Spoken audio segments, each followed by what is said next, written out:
Thank you. Let's be seated, please.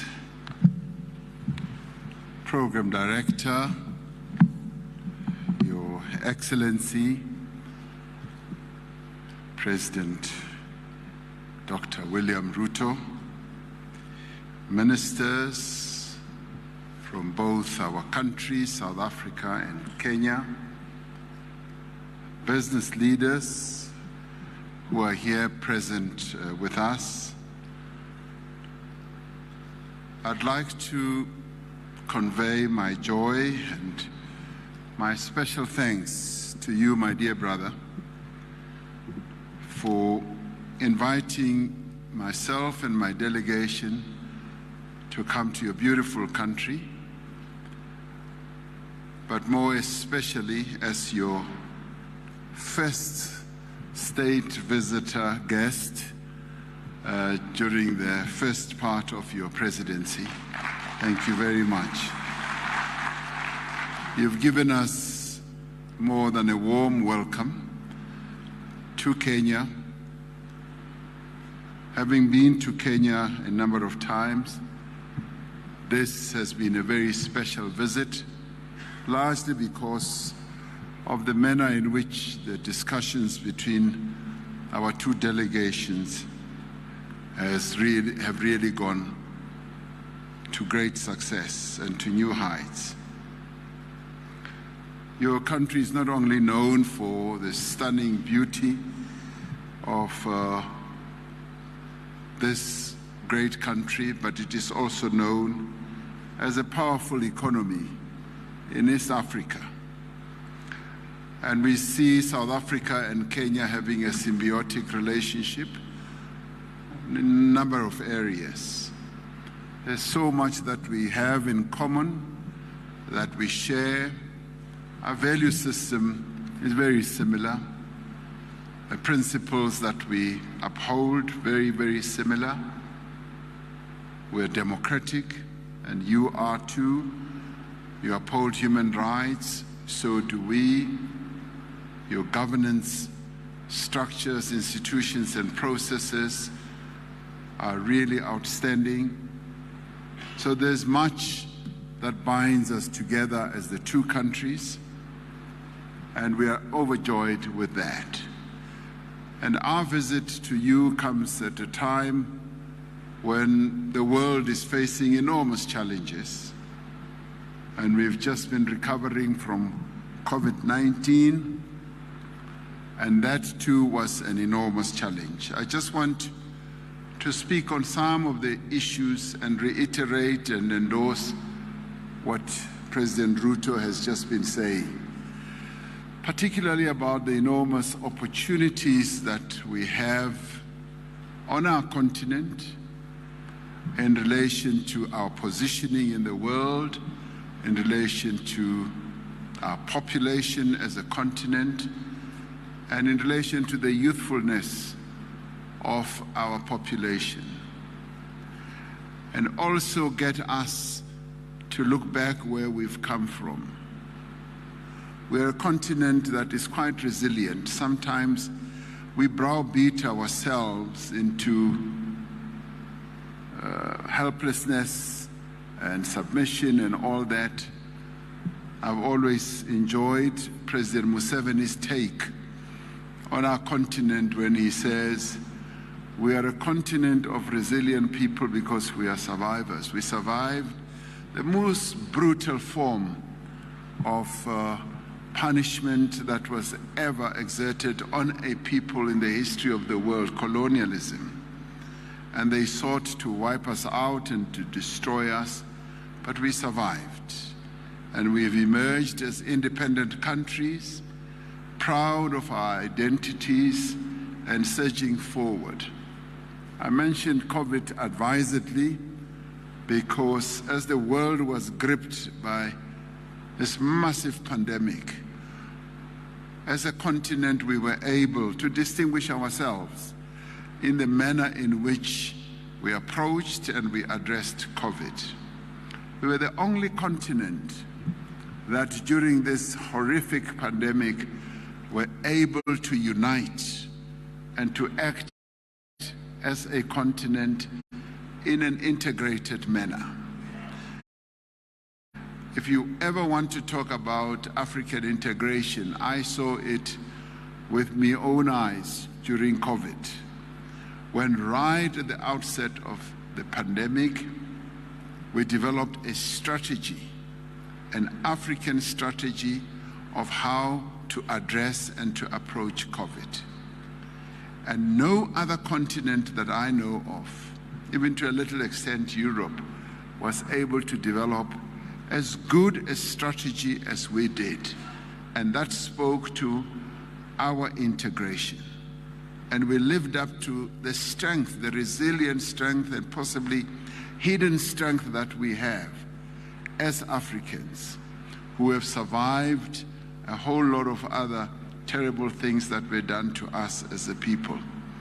And having developed that strategy, when the world was at sixes and ninths, trying to get personal protective equipment, and when all countries were running all over the world, overpaying for PPEs and what have you, going to suppliers all over the world, China, Europe, and being overcharged. We united once again and established an African medicine supplies platform where we all got together and started buying our PPEs at reduced prices. That too was phenomenal, and we did it because we became integrated and united. Whilst that was going ahead, the era of vaccines came to the fore, and once again we united and put together a vaccine acquisition entity. No other continent put up a vaccine acquisition entity like we did, and we were able to procure and amass vaccines in the most effective manner. And that to me showed us that working together, precisely the point that President Ruto was making, we are able to achieve enormous feats and demonstrate to the world. And in fact, the world was quite surprised at the manner in which Africa was able to unite and address a pandemic like this. So if we work together, we're able to achieve much more than what we imagine. President Ruto speaks about climate change. Our countries are being ravaged by climate change, droughts, floods, fires, pests, you name it. And it is this that, as President Ruto is saying, that we need to unite and work together and address even climate change. And out of it all, we should be able to see new opportunities, as President Ruto was saying, new industries, new sectors, and make sure that we enter those new sectors and excel in the most outstanding manner. Having just returned from COP27, held on African soil in Egypt, where the stark realities about climate change were demonstrated to all, as Africa and as African leaders, we made it very clear that our countries cannot afford a further rise in global temperatures, but we also collectively called upon the more developed economy countries to honor their commitments. And they have been making commitments over and over and over again. In COP21 in Paris, they made a commitment that they would be investing $100 billion or making available $100 billion per year. They have not met those commitments. Now, collectively, a number of African leaders were there, all of us, one message, several voices, we said, we want them to address the loss and the damage that our countries are suffering from. And once again, Africa is showing great deal of integration of thought, effort, and articulation by saying to the world, we want you to address loss and damage. We are hardly responsible as a continent to the damage that has been done and continues to be done to climate, and we therefore want you, yes, to pay up. It is about time that the money is brought to Africa to enable us to address the damage they have caused to our climate. So, being here at this business forum, for me, and as President Ruto was saying, based on what we've been able to do in the past and the positions that we've collectively taken as a continent, it brings forward an important opportunity and message about what the business community should be able to do, working together with your various governments, for us to search forward to address the issue of integration. It is about time that indeed Africa is more integrated.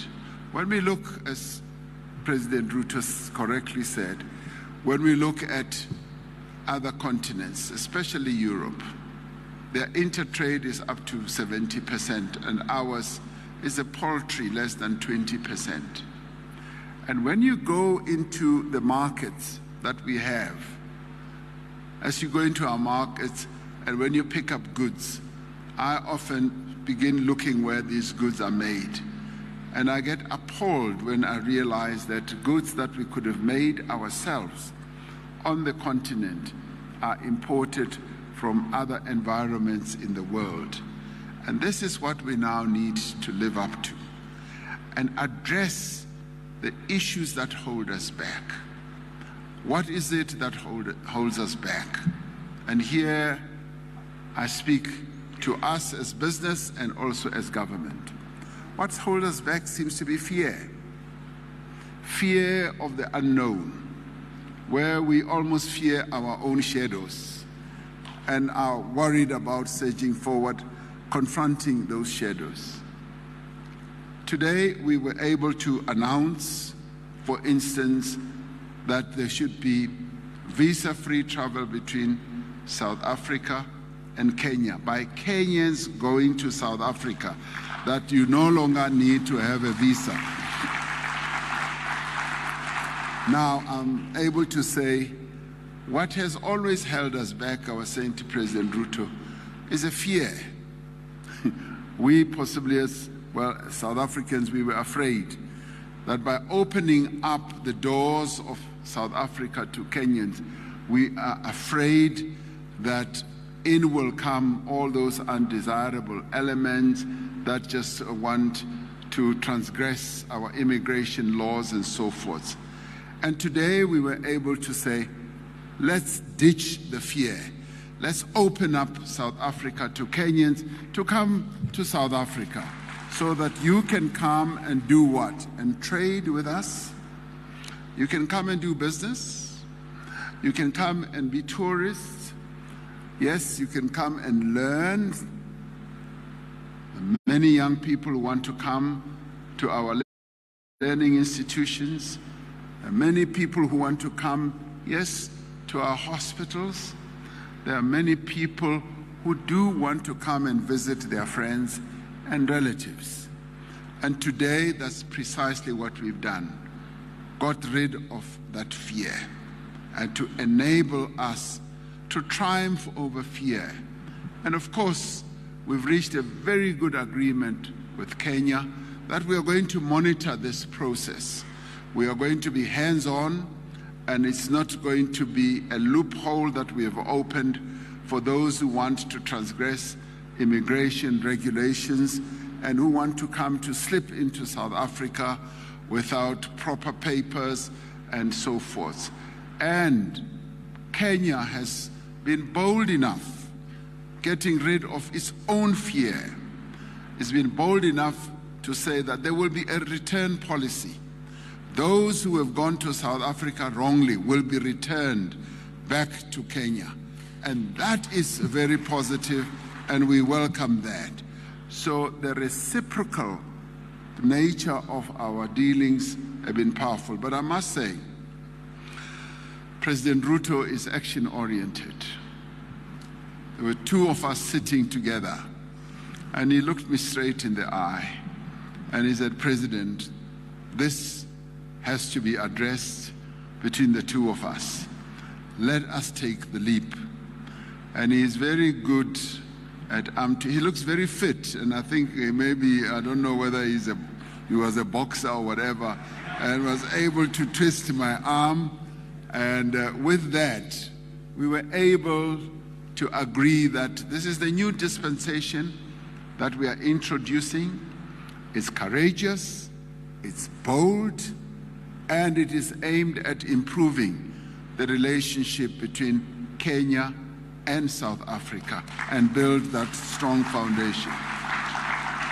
But more than that, it also builds trust, not only between the two of us as leaders, but also builds trust between the two nations, that we are two peoples on our beloved continent who can trust each other to do the right things, and who can trust each other to trade with each other at a diplomatic level, at a political level. There is a great deal of trust that we can rely on. The other thing that holds us back is bureaucracy and a regulatory environment, which President has already spoken to. And we already identified a number of things that we can do to unlock the way we deal with each other and unlock unnecessary bureaucracy, red tape, and unnecessary regulatory strictures. And my sister, CEO of Transnet, was articulating that very clearly, that sometimes we have these phytosanitary rules that only apply one way and so forth, and we do need to have great standards that we can all apply to or conform with. The important thing, though, that was clearly demonstrated today, we've got a really good team of ministers and officials who have demonstrated that they are willing to do what is necessary. And the Minister or Secretary of Trade here in Kenya, on his very second day in the job, immediately came to sleep in South Africa to begin the process of unlocking some of the constraints and the strictures, and sit down with Minister Patel, and they've made enormous progress just in a short space of time. So I really applaud them, and the same applies to our other ministers. So we've got ministers on both sides who are determined to improve the relationship between South Africa and Kenya, so that we are able to capture the opportunities that lie ahead. And that behoves well for the future relationship between us as we open channels for you all as business people. Now, I'm particularly pleased that there are so many of you who have come here from both South Africa and here, and we hope that you will be able to move from the contacts that you are making to contract, because the opportunities are many. They are even unimaginable. And all we want to do is to open those opportunities, because our continent is hungry. It has a great appetite for industrialization, and it has a great appetite for new investment in factories, in logistics systems, and I'm very pleased to hear that Kenya is going to set up warehouses in South Africa for Kenyan goods that must come into South Africa. We welcome that, and we are open to that. Before coming into this meeting hall, President Ruto was ushering me through the various stalls that were here, and he's a very good salesman. He was, all morning he's been trying to sell me Kenyan tea, Kenyan coffee, avocados and all that. So as you see me, I'm full of tea as it is now, of Kenyan tea. So the opportunities are enormous. And as he was speaking up the opportunities, I want to reiterate that indeed we just see great opportunities, and opportunities that straddle between the private sector, opportunities as well as the public sector, opening up the Kenyan market for both our state-owned enterprises as well as our private sector. But similarly, President Ruto, I'd like to say, we want to open up also South Africa's market for your goods and services, and indeed for your public sector companies that can come to South Africa to do business. So in the end, it should be a two-way process. I was also particularly pleased to see a stall where medical products are also manufactured here, which speaks to precisely what I was saying earlier, where we were able as the African continent to push the world to get us to manufacture our own vaccines and to push the world, the WTO and so on, where we said we want to be able to manufacture therapeutics and diagnostics as well. So it was a joy to see a company here in Kenya that is already making that. We've had enormous breakthroughs. And as we make these breakthroughs as government, we are saying we want the private sector to follow in suit so that you notice and see all these opportunities that can be capitalized on. Now, the Africa Continental Free Trade Area is another great opportunity. Despite the little hurdles that there are in place where we are supposed to get a few countries to unlock the full-blown implementation of the Africa Continental Free Trade Area, and we are going to do that. In our own neighborhood, we have to get Lesotho to come along, the country that you didn't want to mention. We will do so. And in your own region, you've got others. Now, imagine the two economies. And let's not forget that Kenya and South Africa, Kenya is a very big and vibrant economy in East Africa. And South Africa is a big and vibrant economy. So we link the two regions in the world, and I've often said we link with Nigeria, we link with North Africa, and the continent is our playground. And that's exactly where we want you as businesses to play. So the quest that we have and the dream that we have, and imagine we also started it during COVID, but we also immediately started saying we need to scale up. We can't be running after a number of countries around the world and say when we are sick, we want you to supply us with vaccines and syringes and therapeutics and so on. We've got to make our own. This is Africa's century, and we must capture it and demonstrate to ourselves and those who will come after us that we did take up the opportunities. And now we've already demonstrated that we can. We can make vaccines here on the continent. The agreement that we got the world to start focusing on is to say there are a number of countries on the continent. South Africa is one, Kenya is one, yes, Rwanda is one, Senegal is another, Egypt is another. We can make our own vaccines. Just open up the regulatory strictures in the world. And that we have achieved. We're now pushing for therapeutics and diagnostics. And I think we will succeed if you, as business people, demonstrate to us that you are willing, ready, and prepared to take up all these opportunities that we're making. They're opening up. So that's the question of fear. We must get rid of the fear that we have, and the regulatory strictures we will take care of. So the opportunities are enormous, and I'm really glad that we can have this opportunity for me and President Ruto to come and hear your report. It's a very good report.